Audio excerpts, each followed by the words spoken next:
Muchas gracias. Lo que la vida me enseñó. La vida me enseñó a ver las cosas buenas, que tienen las cosas malas, y que aferrándome a estas puedo convertir lo malo en bueno. A mí en la vida me ha pasado de todo. Muchas veces estuve a la muerte al lado. Nunca la vi. Nunca la vi porque siempre al lado de la muerte estaba la vida, y de la vida me enamoré. Siempre miré la vida, a la muerte no la vi porque no la miré. Me ocurrieron de todo en la vida. Yo entre los 15 y los 15 años de haber medio en la calle, tenía una bicimoto que me daba 42 kilómetros por hora. Yo a los 100 metros estaba a 42 kilómetros y de ahí en más esquivaba. Una vuelta, un auto me tocó la rueda trasera, me fui contra el cordón de la vereda, volé y me di con la cabeza contra una columna, pobre columna, ¿no? Bueno, y de ahí al sanatorio, los médicos le dijeron a mis padres que no podían hacer nada por mí. Llamaron a un sacerdote, me dieron la unción y a esperar. Yo subí arriba, lleno. Imagínense si arriba estaba lleno, abajo repleto. Me mandaron de vuelta. Estuve 5 días en estado de coma. Después, 10 días más, con amnesia total, no me acuerdo nada. Toda mi familia sufrió del accidente. A mí del accidente me lo contaron. Todo esto que yo hablo me lo contaron. No me acuerdo de nada. Y cuando después yo estaba bien, y lo único, había perdido la vista, se me había cortado el nervio óptico con el golpe contra la columna, y había perdido la vista del ojo derecho. Nunca me quejé de eso. ¿Cómo me voy a quejar? Estuve muerto. Podía haber quedado paralítico, parapléjico, ciego o más idiota de lo que soy, ¿no? Y así volví a la normalidad, no viendo esto. Y sí, siempre le agradecí a Dios que me dejó la vista del otro ojo para ver los colores, para ver a mis hijos y para verlos a ustedes cuando apaguen las lucecitas. Bueno, ahí seguí mi vida normal. A los 21 años estuve trabajando en Estados Unidos y me engripo, fiebre, y como estaba allá, estuve trabajando, ido por una empresa, enseguida salí al sanatorio. Y doctor, ¿qué tengo? Tuberculosis. Que la servía para llorar, estaba solo y eso, pero no, ya aguantátela, mantenete piola, ¿no? Y bueno, pero tiene la casualidad que en el pueblito que estaba yo, estaba el mejor sanatorio de los Estados Unidos para enfermos pulmonares. Una maravilla. Si yo me hubiera enfermado acá o en Uruguay, no sé dónde me hubiera atendido. Pero nunca como allá. Estuve 6 meses internado, a los 6 meses volví, curado totalmente.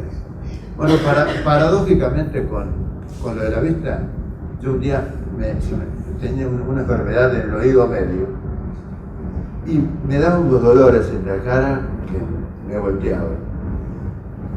Pero después se me pasaba, estaba unos días así, hasta que un día esa enfermedad me rompió el tímpano y me pudieron curar la enfermedad con antibióticos, hacer operaciones directamente sobre la enfermedad que tenía, y me curaron. Me rompí el tímpano, quedé sordo de este lado. Ustedes dirán, qué horrible, sordo y tuerto no, el ojo mío, ¿no?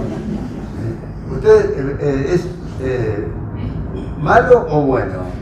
¿Defecto o virtud? Ustedes dirán defecto, evidentemente. Para mí virtud. Porque yo, las cosas malas, y las oigo y las veo. Y las buenas, las miro y las escucho con el corazón.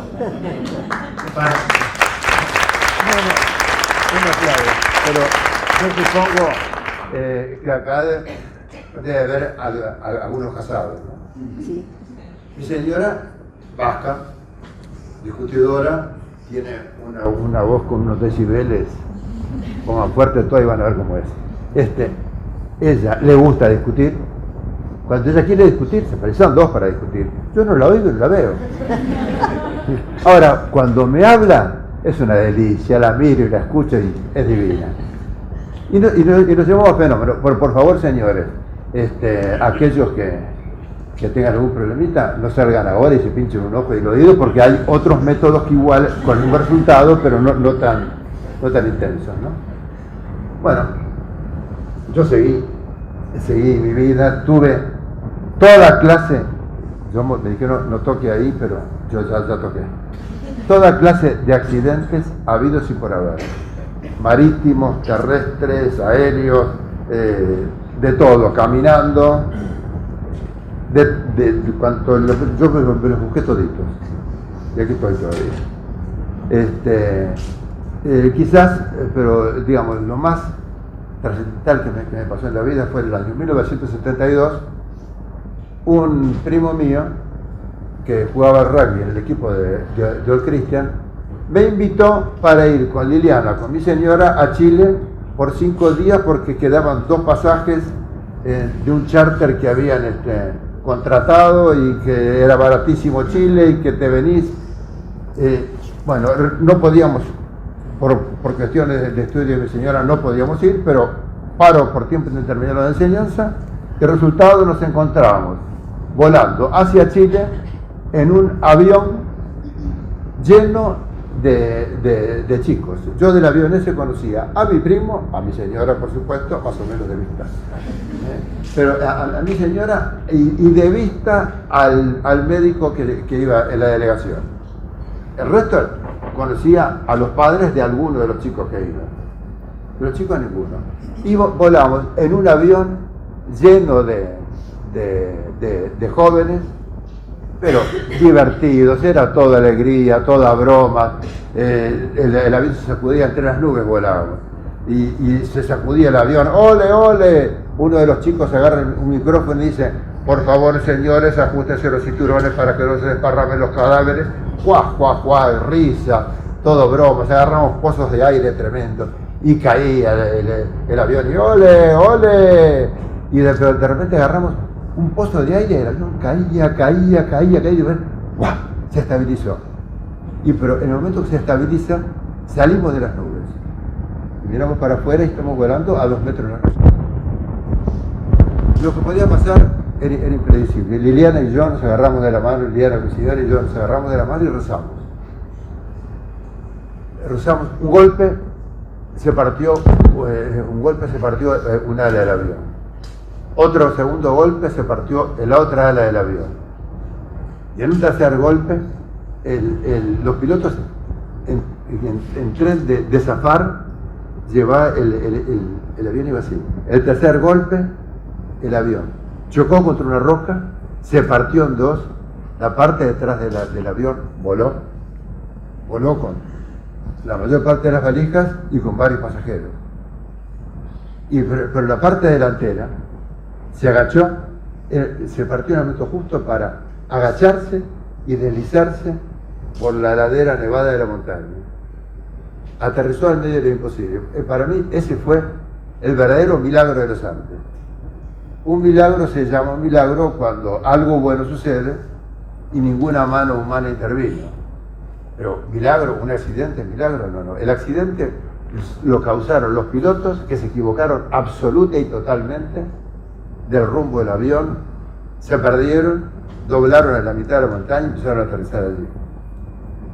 Los pilotos causaron el accidente, pero el milagro es que el avión, si se hubiera partido 1 metro antes, hubiera hecho así.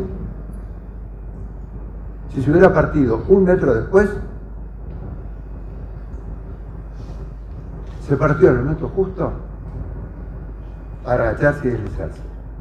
Ese fue el milagro que yo lo vi el primer día que salía afuera, donde que la huella empezaba en la cumbre misma de la montaña y llegaba donde estábamos nosotros.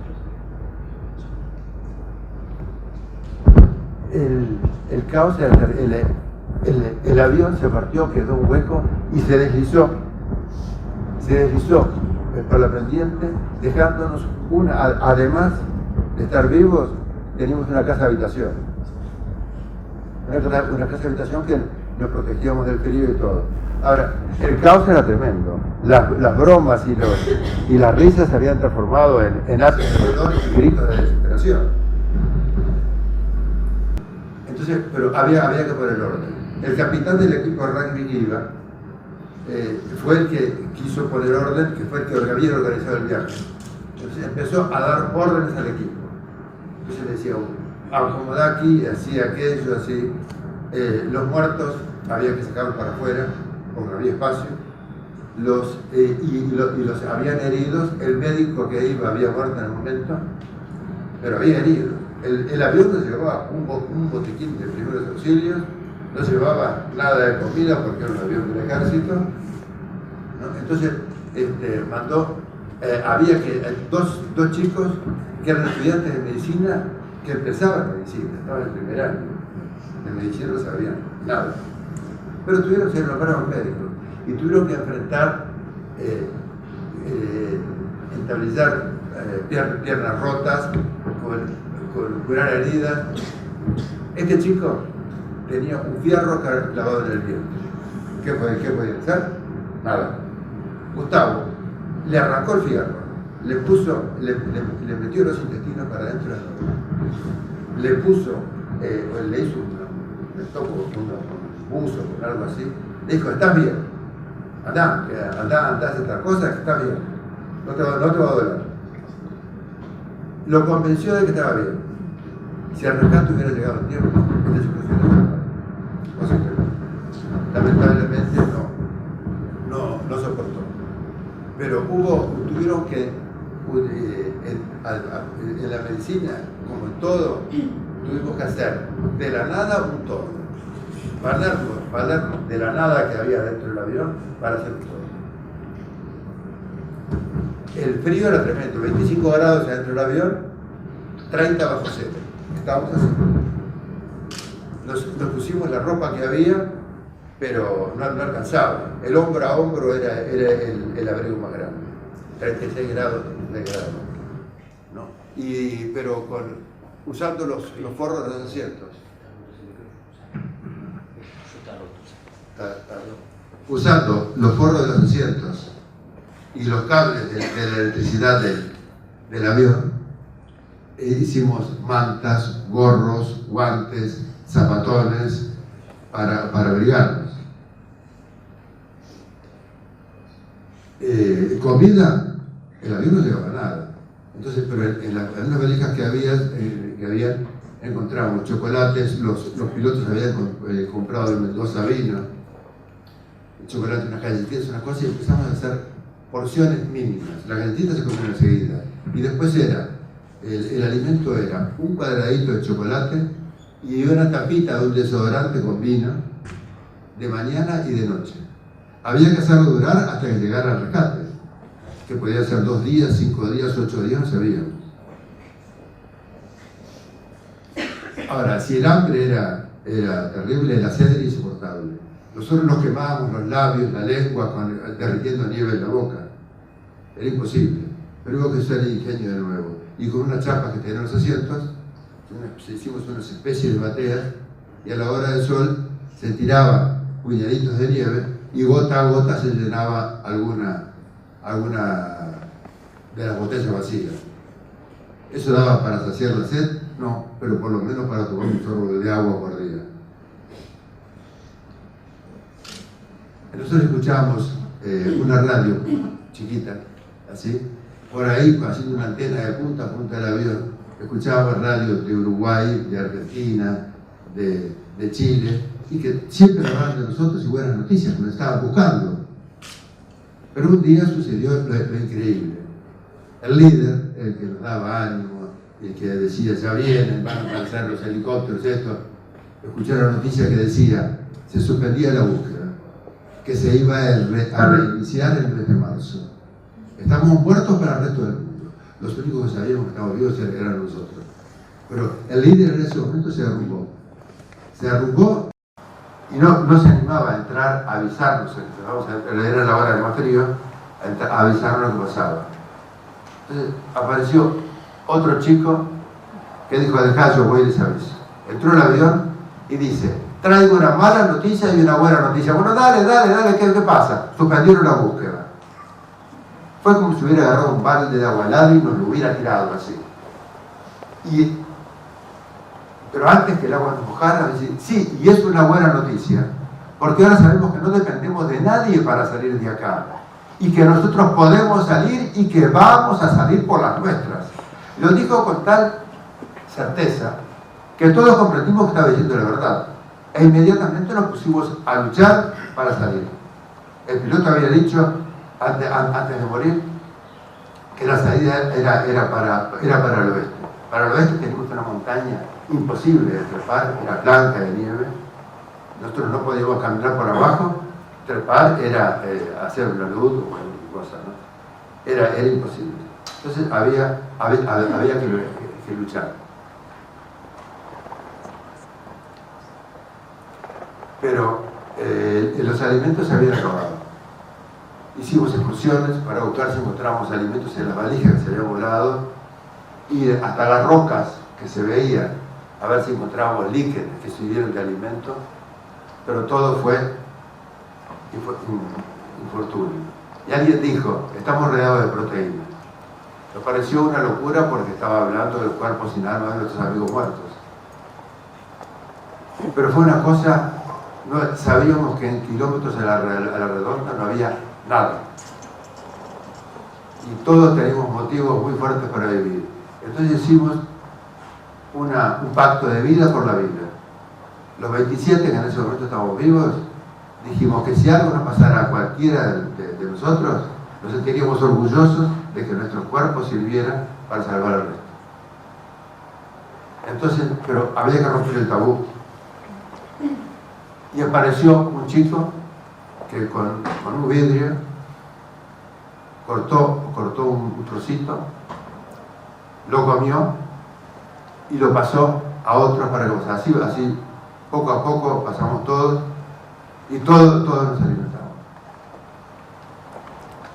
Ya pensamos que eso era lo último, como la vida son olas, el mar tiene olas, tiene cumbres y partes bajas.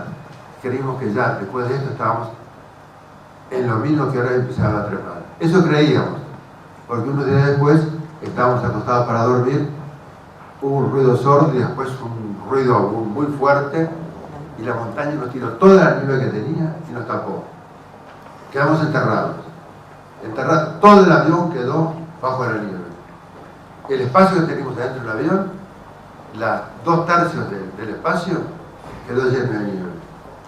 Nosotros dormíamos enfrentados así para abrigarnos los pies. Yo tenía los pies de Liliana aquí, y mis pies estaban en el pecho de Liliana. Mi cabeza estaba acá y la cabeza de Liliana estaba acá abajo. Fue desesperante. Yo logré hacer así y respirar. No podíamos mover el peso, el avión no dejábamos ver y no podía hacer fuerza con los pies. Entonces yo gritaba, Liliana, por favor, aguanta. Yo sabía que se podía ir unos minutos sin respirar, porque la nieve es porosa y demás, el aire, los pulmones. Liliana, por favor, aguantá, yo estoy bien, ya te saco, pero me tienen que sacar a mí. Un chico que se había parado destapó a un amigo que tenía al lado. Después vieron una mano que salía y sacaron a otro. Y corrieron para allá para sacar a otro. Al final vino uno, me liberó las manos y desesperadamente los dos cavamos y llegamos a donde estaba Liliana. Ya solo su cuerpo estaba allí. Liliana era una santa, era divina, era una santa en la tierra, y ahora era una santa junto al Señor arriba. Y el alma estaba con Dios. Su amor quedó todo en mi corazón, que fue lo que me mantuvo vivo a mí, que yo tenía que traer ese amor para entregárselo a nuestros 4 hijos que estaban esperando. Fue una cosa terrible. Bueno, pasó, yo allá aprendí después que el amor nunca muere. Liliana, la lloré 2 días, al final me di cuenta que era un error, que llorar por una persona que amamos y que no vemos quiere decir que la recordamos por cómo murió y no por cómo vivió. De ahí en más, siempre yo cada vez que veo la foto de ella o pienso en ella, lo hago con una sonrisa en la cara, con todo el amor que me dejó.